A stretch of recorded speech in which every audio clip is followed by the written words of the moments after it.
Welcome. You with the Nasty Pastor. We back with another read from the fall of America.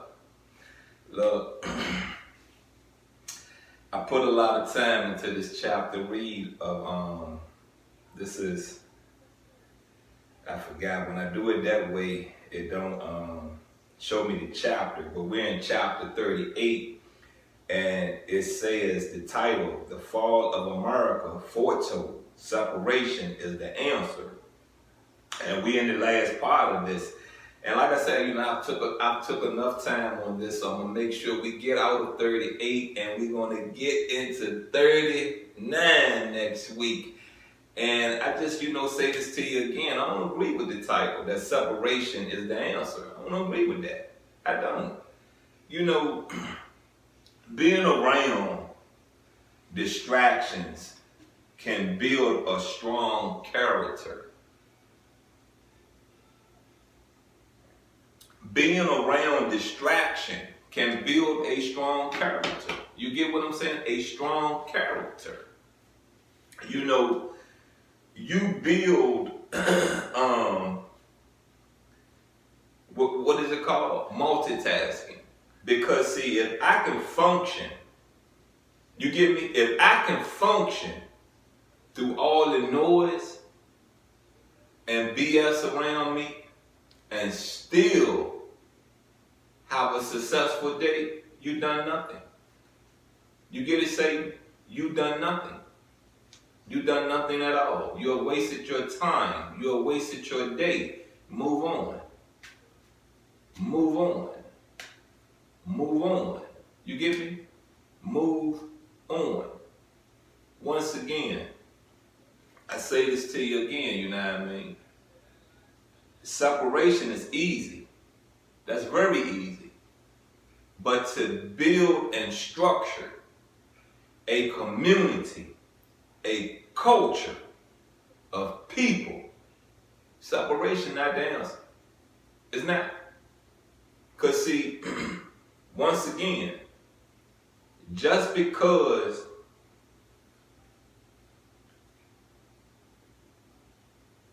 how to say this?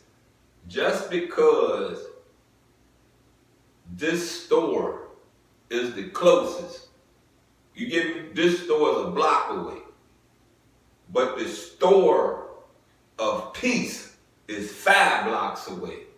You get me? Of peace, P-E-A-C-E, is 5 blocks away. Does not mean I'm to take the easy route. See, the easy route got a lot of devil and minions there, a lot of influence there, a lot of temptation there, a lot of evil there. You get me? You get me? You understand me where I'm going with this? See, structure our babies to understand it's best sometimes to take the long way, because the shortcut might kill you. The shortcut might make you relapse. The shortcut, you give me the shortcut, it's a cut. The long way, give me the long way is the way. Come on, is the way. Once again, you with the Nasty Pastor. Let's go and dive into this last part of 38, the fall of America. Come on. America's actions show us 2 things. Firstly, she wishes to cause fear among the so-called Negroes with a display of many deadly weapons, but Allah is removing the fear. Come on. What's going on now? Let me tell you something about a street called 25th Street in Churchill, Richmond, Virginia. I moved in this building 2020. So 2020, maybe late 2020, middle 2020, it could have been 2021. It was a young man up there with a knife out. I just sat there looking at him. I could tell something was off about him, and I could tell he was placed there to start BS. I just kept looking at him. He sat beside me, we kicked it, he tested me, he failed. Well, I passed the test because I didn't walk away with him stabbing me or with us arguing with each other. You get what I'm saying? See, fear is something your oppressor used as a tool to control your movement. See, what you speak out your mouth moves. Where you go to relax, chill, or just how to say it, have your presence somewhere. If it's detrimental to them, then they want to place fear in you so that they can control where you go, who you talk to, what you do. If you read Psalms, I don't care what book, what chapter of Psalms you read, you're going to build strength. You're going to build faith.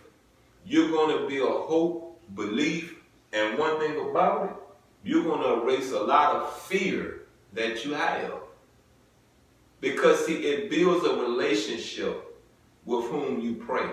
It builds a direct line of understanding. I'm your protector. If you believe in me, I'm going to protect you. Let's proceed. Secondly, she fears to approach her unarmed slave unless she is armed.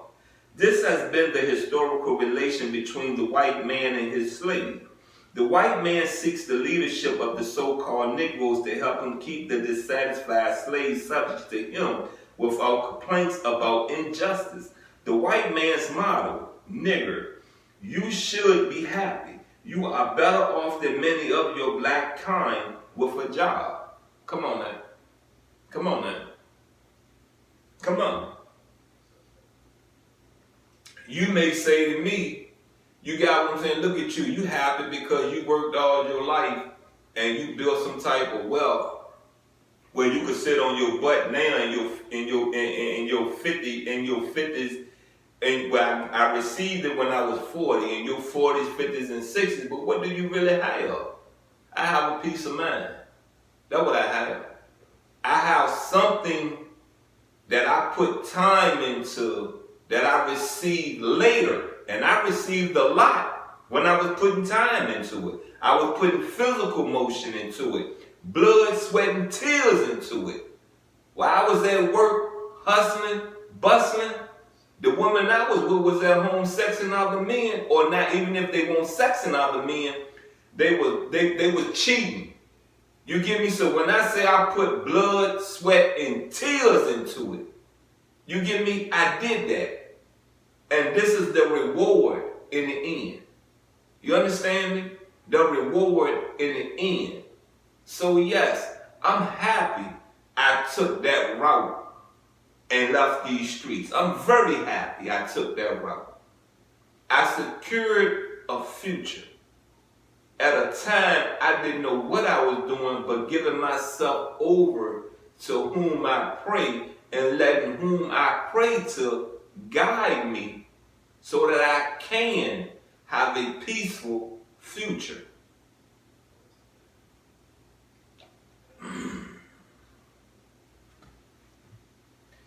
The white man seeks the leadership of the so-called Negroes to help him keep the dissatisfied slaves subject to him without complaints about injustice. The white man's motto, nigger, you should be happy. You are better off than many of your black kind with a job. The white slave master brought our fathers here to do the slave work. Our free labor has made the white slaves masters richer than their brethren. Europeans, do they offer us any of this land they took from the Indians? Come on now. I don't see where that the slave masters really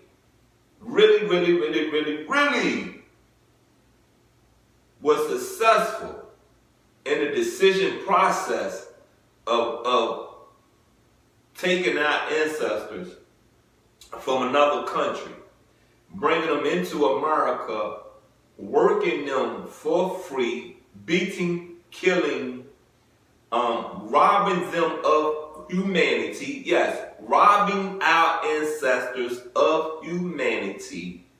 I don't see where they were successful. What, they got a little money, got a little land. What, they built a corporation. What makes them successful?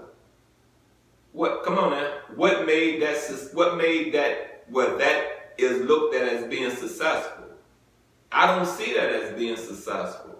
I see that as mistreatment. You give me mistreatment. And I see that as what they said, the meek shall inherit the earth. That's what they said, the meek shall inherit the earth. Right? The meek shall inherit the earth. Once again, I go back to Revelations, like Jesus told the man of wealth. A camel can get through the eye of a needle to advance to heaven before you can. Let's dive back in. The 22 million so-called Negroes should be seeking some of this earth on which to live and build an independent nation out of self. The white master only offers us a job. Allah God has said to Elijah Muhammad that he intends to free the American so-called Negro at any price. For 400 years, you slave masters have been killing the so-called Negro without receiving any resistance and regardless of his peaceful way with us. Now I want to back this up when it says that the white master only offers us a job. Why are we going? You get what I'm saying? Why are we like working for a white person, a foundation of white slave masters, corporations? Why are we working for them and we're looking at that as like this is the only thing they're giving us? No. I was always taught this right here. You know, you can go out here and work for your slave master, and if you do this right, your slave master ancestors will probably be working for you. See, the worstest thing in the world to do for an intelligent African American man is to open the door, to open your white slave door and allow that African American man of intelligence. And when I said man, I'm talking women, I'm talking both genders. You get what I'm saying? One man and man. You get it? To advance in your corporation, they should be able to go on and build their own corporation. So I look at it as a chance. I look at it as an opportunity. What you do with it is on you, right?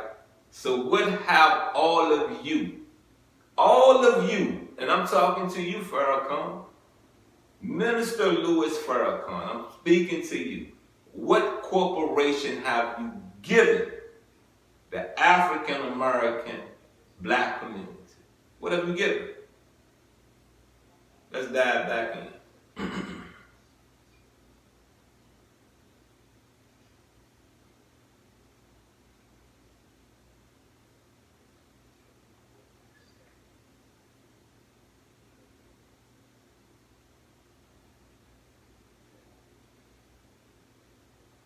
I think I lost my spot, so give me a minute. Give me a minute. We the Muslims have tried to live in peace here in America. There is not a single incident in our 36 years of history where we have ever made an aggressive move against you. But you have attacked us several times. We have proved to the world that you are impossible to live with in peace. You have condemned and killed the just, and he doth not resist you. That's in James 5:6. And he's speaking of you know, it would say Holy Quran if it was in the Quran. This is in the Holy Bible, James 5:6. You have destroyed many towns, cities, and people, as thou have divided the so-called Negro one against the other. So Allah shall divide you and your brethren. As you have done to others, so shall it be done to thee. That's real. That's karma. You get me? That's real. You can treat people nice, they will treat you nice. You can treat people nasty, they gonna treat you nasty. Let's get this last sentence done. When the cities are set on fire, this is a sign of the end of you as a power. That's the end of chapter 38. And look, I'm gonna just, break this down to you once again, you know what I mean? All that white man, working for the white man, ain't this, ain't that, blah, this, bamboo, that. I'm gonna tell you like this, If you gonna give me an opportunity, I'm gonna take it and make something out of it. And once again, I'm gonna say it to you again. To allow an intelligent African American, black man or woman, into your corporation and continue to advance them, you will work for me. Sooner or later, one of your ancestors, one of your descendants, there you go, descendants, will be working for me. Understand it? Get it? Things change. Things really change. History changes over time. Get it? It changes. It ain't fun when the rabbit got the gun. You get it? And what did we just lead off with? What did we just lead off with? Be kind so others can be kind to you. Right? Right? Good. Continue to walk in light so you can be blessed. Continue to pray to whom we pray to so that we could be blessed and we could rise and elevate our community as a whole, not as an individual. We can rise our community, our culture as a whole, not an individual. Look, let's get out this racist mess. Let's get to understanding that we are intelligent. Let's get to understanding there is trickery in life. Let's get to understanding sometimes who's your friend, not your friend. Let's get into understanding your mama can oppress you, your daddy can oppress you, your sister, brother, cousins, aunts, uncles, nieces, however it go. Anyone can oppress you if you allow it. If you allow it. Look, I hope I said enough for you to understand it. I hope I said enough for you to realize I don't agree with everything. You get it? With everything. Anyway, you've been with the Nasty Pastor. I'm out. It's been another chapter read from the Fall of America. Next week, chapter 39. I took a little brief read of the title. It's kind of, but anyway, I'll try my best to give you the best process, the best comprehension, and the best direction of forging a better culture, a better community that we should have been giving our babies. I'm out.